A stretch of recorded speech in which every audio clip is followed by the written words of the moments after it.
el ministerio Conéctate a Jesús tiene el agrado de presentar una producción de Seminario Chiso, Ministerio Conéctate a Jesús, conectados a Jesús por la Biblia. Capítulo 13. Cuando se levantare en medio de ti profeta o soñador de sueños, y te anunciare señal o prodigios, y si se cumpliere la señal o prodigio que él te anunció, diciendo, vamos en pos de dioses ajenos que no conociste, y sirvámosles, no darás oído a las palabras de tal profeta, ni al tal soñador de sueños, porque Jehová vuestro Dios os está probando, para saber si amáis a Jehová vuestro Dios con todo vuestro corazón y con toda vuestra alma. En pos de Jehová vuestro Dios andaréis, a él temeréis, guardaréis sus mandamientos, y escucharéis su voz, a él serviréis, y a él seguiréis. Tal profeta o soñador de sueños ha de ser muerto, por cuanto aconsejó rebelión contra Jehová vuestro Dios, que te sacó de tierra de Egipto, y te rescató de casa de servidumbre, y trató de apartarte del camino por el cual Jehová tu Dios te mandó que anduvieses. Y así quitarás el mal de en medio de ti.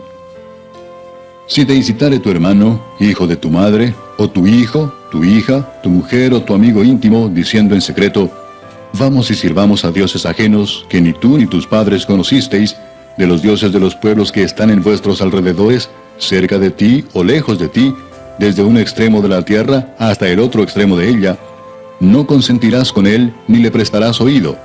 Ni tu ojo le compadecerá, ni le tendrás misericordia, ni lo encubrirás, sino que lo matarás. Tu mano se alzará primero sobre él para matarle, y después la mano de todo el pueblo. Le apedrearás hasta que muera, por cuanto procuró apartarte de Jehová tu Dios, que te sacó de tierra de Egipto, de casa de servidumbre. Para que todo Israel oiga y tema, y no vuelva a hacer en medio de ti cosa semejante a esta. Si oyeres que se dice de alguna de tus ciudades que Jehová tu Dios te da para vivir en ellas, que han salido de en medio de ti hombres impíos que han instigado a los moradores de su ciudad, diciendo, vamos y sirvamos a dioses ajenos que vosotros no conocisteis, tú inquirirás y buscarás y preguntarás con diligencia, y si pareciere verdad, cosa cierta, que tal abominación se hizo en medio de ti, irremisiblemente herirás a filo de espada a los moradores de aquella ciudad, destruyéndola con todo lo que en ella hubiere, y también matarás sus ganados a filo de espada. Y juntarás todo su botín en medio de la plaza, y consumirás con fuego la ciudad y todo su botín, todo ello como holocausto a Jehová tu Dios, y llegará a ser un montón de ruinas para siempre, nunca más será edificada. Y no se pegará a tu mano nada del anatema, para que Jehová se aparte del ardor de su ira, y tenga de ti misericordia, y tenga compasión de ti, y te multiplique como lo juró a tus padres, cuando obedecieres a la voz de Jehová tu Dios, guardando todos sus mandamientos que yo te mando hoy, para hacerlo recto ante los ojos de Jehová tu Dios.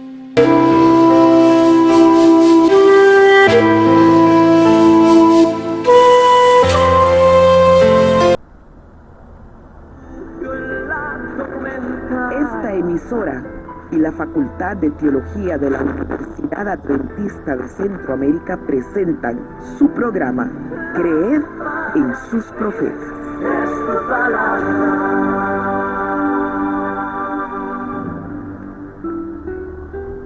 Deuteronomio capítulo número 12 nos invita a manifestar agradecimiento por las bendiciones que Dios nos ha brindado.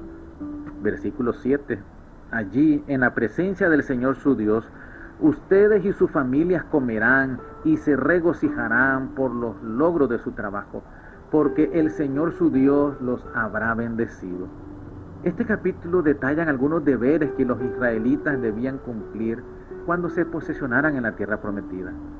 Debían destruir todos los templos donde se adoraban a los dioses paganos, derribar los altares, quebrar todas las imágenes, rocas, árboles, troncos y esculturas que simbolizaran a sus dioses, asistir con toda la familia a las 3 fiestas sagradas, el día de la Pascua, Pentecostés y fiesta de los tabernáculos, para alegrarse delante de Jehová, para alegrarse y manifestar gratitud, comer con todos los miembros e incluso con los pobres, viudas y huérfanos. Moisés vuelve a reiterar por mandato divino que ningún miembro del pueblo escogido de Dios podía comer sangre de ningún animal. Para erradicar la idea pagana que los dioses solo tenían influencia local y no nacional, Dios les ordena que todos los diezmos y ofrendas debían llevarlos al lugar donde se establecería el santuario. Si en caso la distancia era de muchos kilómetros, se debían vender los animales y comprar en el lugar donde estaría el santuario. Lamentablemente, los mercaderes aumentaban el precio de los animales para el sacrificio, por la que muchos adoradores se frustraban porque no podían comprar los animales que necesitaban. La cita selecta de hoy se encuentra en el libro Discurso Maestro de Jesucristo, página 37. Los seguidores de Cristo han de ser más que una luz entre los hombres. Las bendiciones de Dios se otorgan por medio de instrumentos humanos. Cristo mismo vino a la tierra como Hijo del Hombre. La humanidad, unida con la naturaleza divina, debe relacionarse con la humanidad. La Iglesia de Cristo, cada individuo que sea discípulo del Maestro, es un conducto designado por el cielo para que Dios sea revelado a los hombres. Los ángeles de gloria están listos para comunicar por vuestro intermedio la luz y el poder del cielo a las almas que perecen.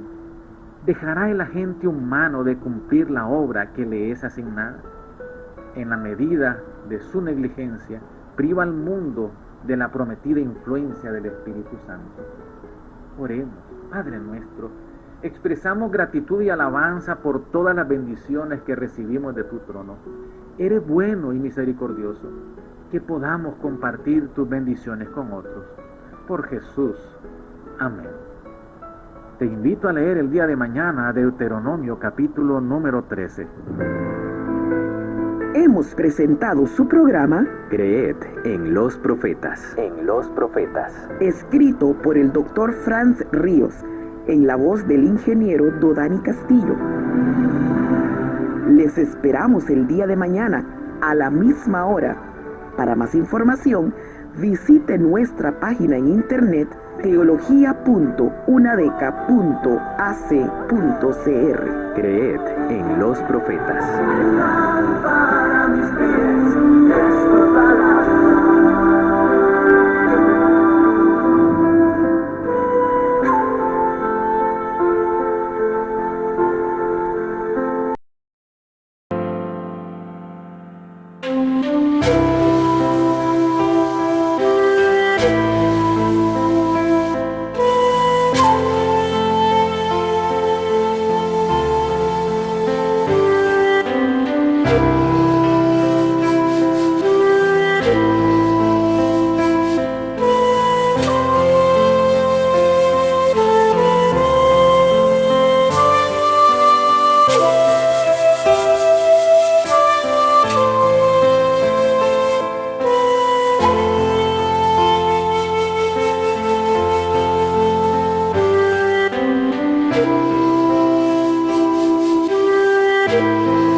La historia de la redención, capítulo 35, Organización evangélica.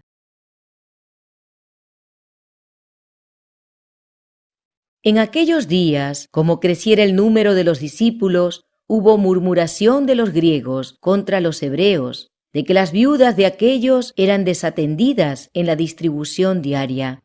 Estos griegos procedían de otros países donde se hablaba el griego. La mayor parte de los conversos eran judíos que hablaban hebreo, pero estos vivían en el Imperio Romano y solo hablaban griego. Comenzaron a suscitarse murmuraciones entre ellos de que las viudas de lengua griega no recibían una ayuda tan generosa como las indigentes hebreas. Cualquier parcialidad de esta clase hubiera sido ofensiva para Dios. Y rápidamente se tomaron medidas para restaurar la paz y la armonía entre los creyentes. El Espíritu Santo sugirió un método por medio del cual los apóstoles podrían ser aliviados de la tarea de distribuir ayudas a los pobres y otras responsabilidades similares, de manera que pudieran estar libres para predicar a Cristo. Entonces los 12 convocaron a la multitud de los discípulos y dijeron: «¿No es justo que nosotros dejemos la palabra de Dios para servir a las mesas. Buscad, pues, hermanos, de entre vosotros a 7 varones de buen testimonio, llenos del Espíritu Santo y de sabiduría, a quienes encarguemos de este trabajo, y nosotros persistiremos en la oración y en el ministerio de la palabra. De acuerdo con esto, la Iglesia seleccionó 7 hombres, llenos de fe y de la sabiduría del Espíritu de Dios, para que atendieran los asuntos relativos a la causa. Se eligió primero a Esteban. Era judío de nacimiento y religión, pero hablaba griego y estaba bien versado en las costumbres y las maneras de los griegos. Se consideró que era la persona más apropiada para estar al frente de la tarea de supervisar y distribuir los fondos destinados a las viudas, los huérfanos y los pobres. Esta selección satisfizo a todos, de modo que se calmaron la insatisfacción y las murmuraciones. Los 7 elegidos fueron solemnemente separados para el cumplimiento de sus deberes mediante la oración y la imposición de manos. Los que fueron así ordenados no quedaron excluidos por ello de la enseñanza de la fe. Por el contrario, se nos dice que Esteban, lleno de gracia y de poder, hacía grandes prodigios y señales entre el pueblo. Estaban plenamente capacitados para dar instrucción con respecto a la verdad. Eran también hombres de juicio sereno y discreción, bien calculados para tratar casos difíciles de pruebas, murmuraciones o celos. La elección de estos hombres para que trataran los asuntos de la Iglesia, de manera que los apóstoles quedaran libres para llevar a cabo su tarea especial de enseñar la verdad, recibió en gran medida la bendición de Dios. La Iglesia progresó en cantidad y fortaleza, y crecía la palabra del Señor, y el número de los discípulos se multiplicaba grandemente en Jerusalén. También muchos de los sacerdotes obedecían a la fe. Es necesario que el mismo orden y sistema se mantengan en la Iglesia ahora, como en los días de los apóstoles. La prosperidad de la causa depende en gran medida de que sus diversos departamentos estén a cargo de hombres hábiles, bien capacitados para ocupar sus puestos.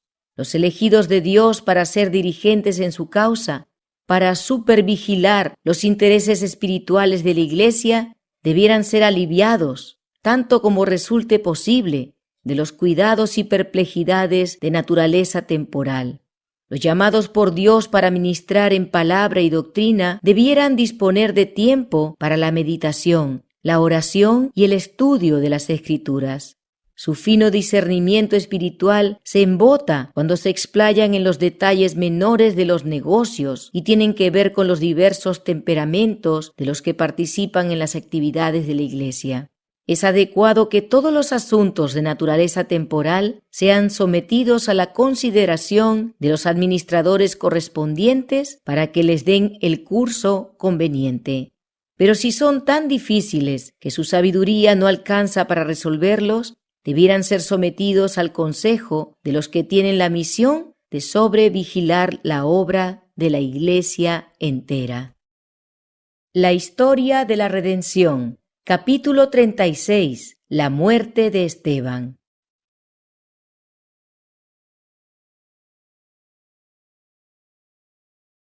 Esteban era muy activo en la causa de Dios y compartía su fe valerosamente. Entonces se levantaron unos de la sinagoga llamada de los libertos y de los de Cirene, de Alejandría, de Cilicia y de Asia, disputando con Esteban. Pero no podían resistir a la sabiduría y al espíritu con que hablaba. Estos discípulos de los grandes rabinos confiaban en que en un debate público podrían obtener una victoria completa sobre Esteban, basándose en su supuesta ignorancia. Pero no solamente hablaba éste con el poder del Espíritu Santo, sino que resultó evidente para toda esa vasta asamblea que también era un estudioso de las profecías y versado en todos los asuntos relativos a la ley. Defendió con capacidad las verdades que profesaba y derrotó totalmente a sus oponentes.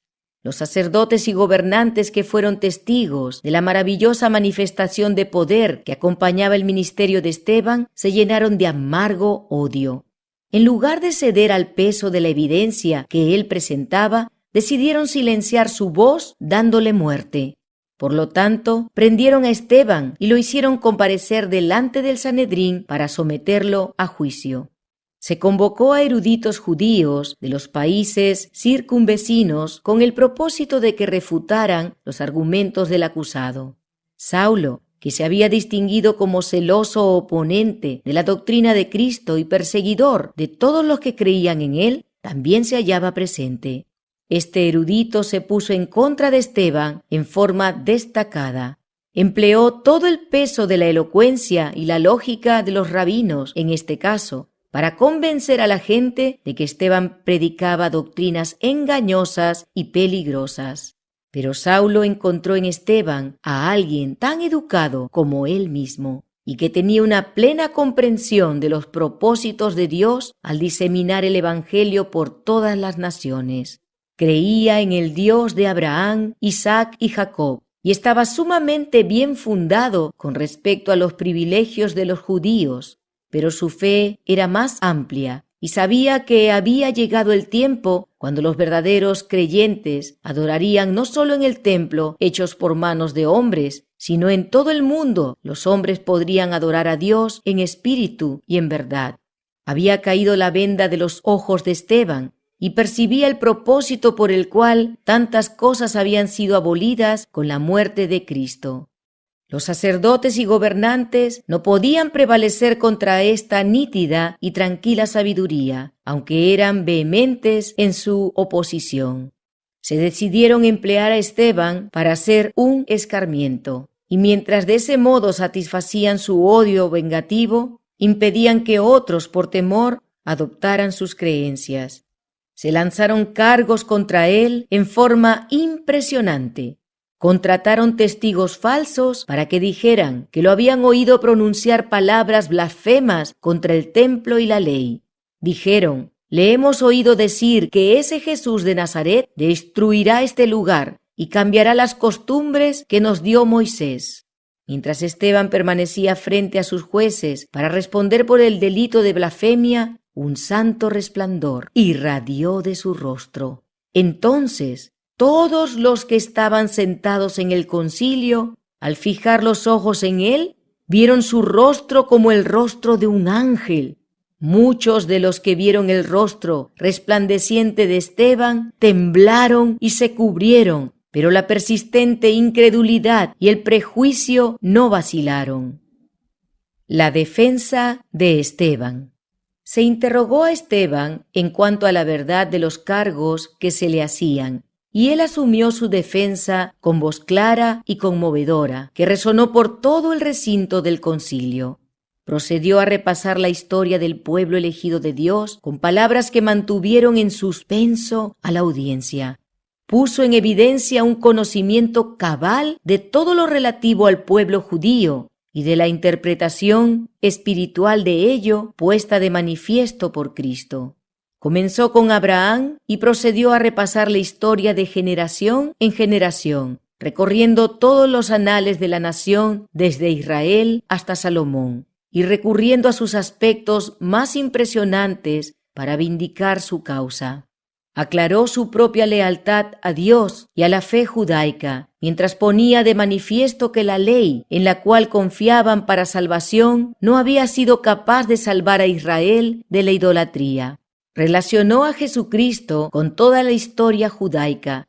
Se refirió a la construcción del templo de Salomón con las palabras de este rey y de Isaías. Si bien el Altísimo no habita en templos hechos de mano, el cielo es mi trono y la tierra el estrado de mis pies. ¿Qué casa me edificaréis?, dice el Señor. ¿O cuál es el lugar de mi reposo? ¿No hizo mi mano todas estas cosas? El lugar más elevado para el culto de Dios está en el cielo. Cuando Esteban llegó a este punto, hubo un tumulto entre la gente. El prisionero leyó su destino en los rostros que tenía ante sí. Se dio cuenta de la oposición que habían encontrado sus palabras, pronunciadas bajo el impulso del Espíritu Santo. Supo que estaba dando su último testimonio. Pocos de los que leen este discurso de Esteban lo aprecian adecuadamente. La ocasión el momento y el lugar debieran tenerse presentes para que las palabras adquieran su pleno significado. Cuando relacionó a Jesucristo con las profecías y habló del templo como lo hizo, el sacerdote, simulando caer presa del horror, rasgó sus vestiduras. Este acto fue para Esteban la señal de que su voz pronto sería silenciada para siempre. Aunque se hallaba en la mitad de su sermón, lo terminó abruptamente, apartándose en forma repentina de la cadena histórica, y dirigiéndose a sus jueces enfurecidos les dijo: «Duros de cerviz e incircuncisos de corazón y de oídos, vosotros resistís siempre al Espíritu Santo, como vuestros padres, así también vosotros. ¿A cuál de los profetas no persiguieron vuestros padres y mataron a los que anunciaron de antemano la venida del justo, de quien vosotros ahora habéis sido entregadores y matadores? Vosotros que recibisteis la ley por disposición de ángeles y no la guardasteis». La muerte de un mártir. Al llegar a este punto, los sacerdotes y los gobernantes estaban fuera de sí por causa de su ira. Se parecían más a bestias feroces que a seres humanos. Se abalanzaron sobre Esteban en medio de un crujir de dientes, pero no lo intimidaron. Él esperaba esto. Su rostro estaba sereno y resplandeció con una luz angelical. Los furiosos sacerdotes y la multitud enardecida no lo asustaban. Pero Esteban, lleno del Espíritu Santo, puestos los ojos en el cielo, vio la gloria de Dios y a Jesús que estaba a la diestra de Dios, y dijo: «He aquí, veo los cielos abiertos y al Hijo del Hombre que está a la diestra de Dios». La escena que lo rodeaba desapareció de su vista. Los portales del cielo se abrieron de par en par, y Esteban, al contemplar en su interior, vio la gloria de la corte de Dios y a Cristo, como si acabara de levantarse de su trono, que estaba de pie, listo para sostener a su siervo, que estaba a punto de sufrir el martirio por su nombre. Cuando Esteban describió en alta voz la gloriosa escena que se extendía ante él, sus perseguidores llegaron a la conclusión de que era mucho más de lo que podían soportar. Se taparon los oídos para no escuchar sus palabras y, profiriendo agudos gritos, corrieron furiosamente al unísono y apedrearon a Esteban, mientras él invocaba y decía: «Señor Jesús, recibe mi espíritu». Y puesto de rodillas, clamó a gran voz: «Señor, no les tomes en cuenta este pecado». Y habiendo dicho esto, durmió. En medio de las agonías de una muerte tan cruel, el fiel mártir, como su divino maestro, oró por sus asesinos. Se pidió a los testigos que habían acusado a Esteban que lanzaran las primeras piedras. Estos hombres pusieron sus ropas a los pies de Saulo, que había tomado parte activa en el debate y que había consentido en la muerte del prisionero. El martirio de Esteban causó una profunda impresión en todos los que fueron testigos del hecho. Significó una dura prueba para la Iglesia, pero dio como resultado la conversión de Saulo.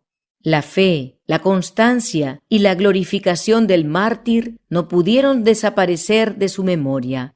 El sello de Dios estampado en su rostro, sus palabras, que alcanzaron a cada alma de todos los que lo escucharon, excepto de los que se endurecieron por resistir la luz, permanecieron en la memoria de los presentes y dieron testimonio de la verdad de lo que él había proclamado. No se pronunció sentencia legal en el caso de Esteban, pero las autoridades romanas recibieron grandes sumas de dinero para no investigar el caso. Saulo parecía imbuido de un celo frenético en ocasión del juicio y la muerte de Esteban. Parecía enfurecido por su secreta convicción de que Esteban había sido honrado por Dios en el mismo momento cuando los hombres lo deshonraban. Continuó persiguiendo a la Iglesia de Dios, lanzando cacerías contra sus miembros, prendiéndolos en las casas y entregándolos a los sacerdotes y gobernantes para que los encerraran en la cárcel y les dieran muerte.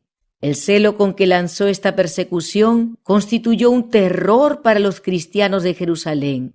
Las autoridades romanas no hicieron esfuerzos especiales para detener esta cruel obra y, por el contrario, en secreto ayudaron a los judíos con el fin de reconciliarse con ellos y asegurarse sus favores. El erudito Saulo fue un instrumento poderoso en manos de Satanás para llevar adelante su rebelión contra el Hijo de Dios. Pero alguien más poderoso que Satanás había seleccionado a Saulo para que ocupara el lugar del mártir Esteban y trabajara y sufriera por su nombre. Saulo era muy estimado por los judíos, tanto por su erudición como por su celo para perseguir a los creyentes. No fue miembro del Sanedrín hasta después de la muerte de Esteban, cuando se lo eligió para ocupar un lugar en ese cuerpo, teniendo en cuenta la parte que había desempeñado en esa oportunidad.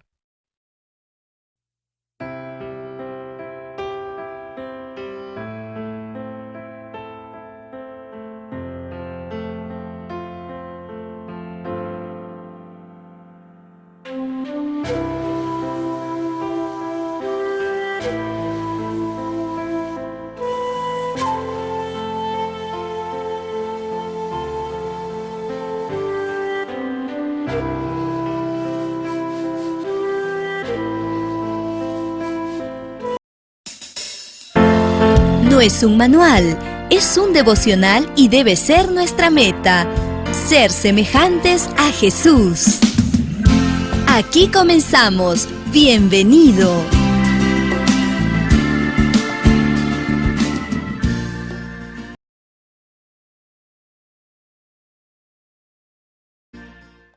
Saludos amigos, ¿cómo están? Bienvenidos. Bienvenidos a nuestras reflexiones Ser semejantes a Jesús. Hoy, 28 de junio, al planificar, considerar el futuro interminable. Revisamos la Biblia en 1 de Timoteo capítulo 4, versículo 8. Porque el ejercicio corporal para poco es provechoso, pero la piedad para todo aprovecha, pues tiene promesa de esta vida presente y de la venidera. Las cuentas de cada negocio, los detalles de cada transacción son sometidos al escrutinio de inspectores invisibles, agentes de aquel que nunca transinge con la injusticia, nunca tolera el mal, nunca disculpa el agravio. La ley de Dios condena a todos aquellos que obran maldad. Estos pueden desatender su voz, tratar de acallar su advertencia, pero es en vano. Lo sigue a todas partes, se hace oír, perturba su paz. Si no le presta atención, lo persigue hasta el sepulcro, da testimonio contra él en el juicio como fuego inextinguible, consume al fin el alma y el cuerpo. Porque, ¿qué aprovechará al hombre si ganare todo el mundo y perdiere su alma? ¿O qué recompensa dará el hombre por su alma? Marcos 8, versículos 36 y 37. Este asunto requiere la consideración de todo padre, maestro y alumno, de todo ser humano, joven o viejo. No puede ser perfecto o completo ningún proyecto de negocios o plan de vida que abarque únicamente los breves años de la vida actual y no haga provisión para el futuro eterno. Enséñese a los jóvenes a considerar la eternidad al hacer sus cálculos. Enséñeseles a escoger los principios y buscar las cosas durables, a acumular para sí aquel tesoro en los cielos que no se agote, donde ladrón no llega ni polilla destruye. Lucas 12:33. Todos los que hacen esto se están preparando de la mejor manera posible para la vida en este mundo. Nadie puede acumular tesoros en el cielo sin descubrir que de esa manera se enriquece y ennoblece su vida en la tierra. La piedad para todo aprovecha, pues tiene promesa de esta vida presente y de la venidera. 1 de Timoteo 4:8, La Educación, páginas 144 y 145. Ser semejantes a Jesús, un libro de Elena G. de White. Un tesoro de los muchos que encuentras en www.devocionmatutina.com.